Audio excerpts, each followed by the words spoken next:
Bonjour. Donc, avec Scilab, nous proposons un projet pour concevoir les outils de l'ingénieur du futur.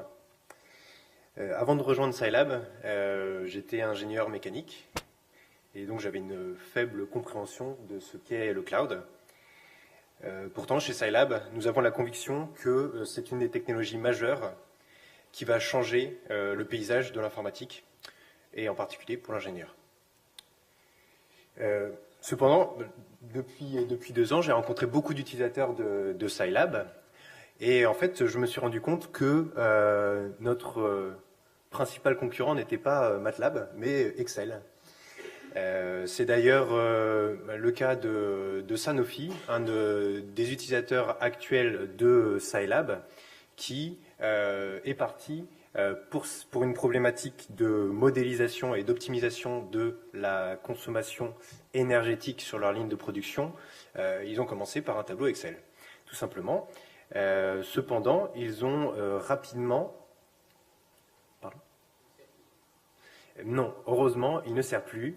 Il a atteint un seuil critique de 200 mégablocs et il prenait plus de 10 minutes à ouvrir et à faire les calculs. Donc ils se sont dit, il faut qu'on passe sur une solution un petit peu plus robuste.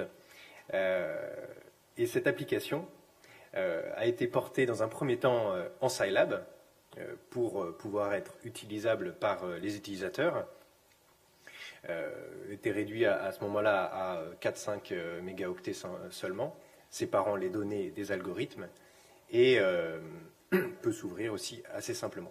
Alors, à partir de ce moment-là, ils se sont rendus compte que, en effet, voilà, comme je mentionnais, Excel n'a pas pu répondre à leurs besoins. Et dans un deuxième temps, leur problématique, c'était également de distribuer cet outil d'optimisation de la climatisation sur les lignes de production, de le distribuer à leurs 120 sites industriels. Donc c'est là où, chez Scilab, on a une idée et on s'est posté sur le créneau du cloud en développant une solution qui est Scilab Cloud, dont je vais vous présenter les intérêts en particulier pour Sanofi, mais pour d'autres entreprises qui ont des problématiques analogues. Premièrement, la problématique de collaborer avec différents collègues et partenaires.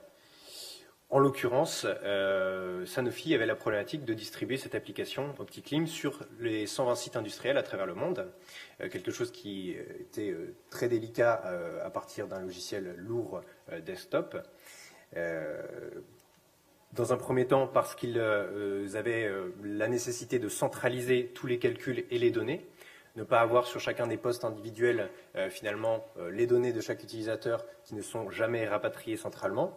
Cela leur permet d'avoir un tracking de leur projet à travers le déploiement de cet outil. Ils ont également la possibilité de déployer très simplement grâce à une interface web. En fait, tout est stocké centralement sur un serveur et les utilisateurs n'ont rien à installer localement sur leur PC, simplement à aller sur le site donc scilab.cloud et rentrer avec leur identifiant et password sur l'application. Et cela permet également de protéger la propriété intellectuelle puisque les utilisateurs finalement ne voient pas les algorithmes, ils voient simplement une interface d'utilisation sur laquelle ils entrent leurs données, les calculs se font sur un serveur et ils n'ont jamais finalement derrière le script de l'algorithme qu'ils peuvent modifier, ce qui garantit à la fois l'intégrité mais également la conservation de la propriété intellectuelle. Donc, ce que je vous ai présenté à travers ce petit cas d'usage de Sanofi, c'est notre direction stratégique sur un développement cloud. Le but de ce projet, ce serait de créer un écosystème, une marketplace avec des partenaires pour développer ensemble des outils de l'ingénieur du futur. Donc, que ce soit d'un point de vue applicatif, si certains d'entre vous ont des algorithmes, ou bien des applications complètes avec algorithme plus une interface graphique pour pouvoir la mettre à disposition d'utilisateurs à travers ce cloud, mais également des outils tiers pour pouvoir relier à cette plateforme et mettre à disposition de clients ou partenaires externes, que ce soit des clients ou des fournisseurs, de mettre à disposition votre savoir-faire à travers cette plateforme. Donc, voici la proposition de Sahelab.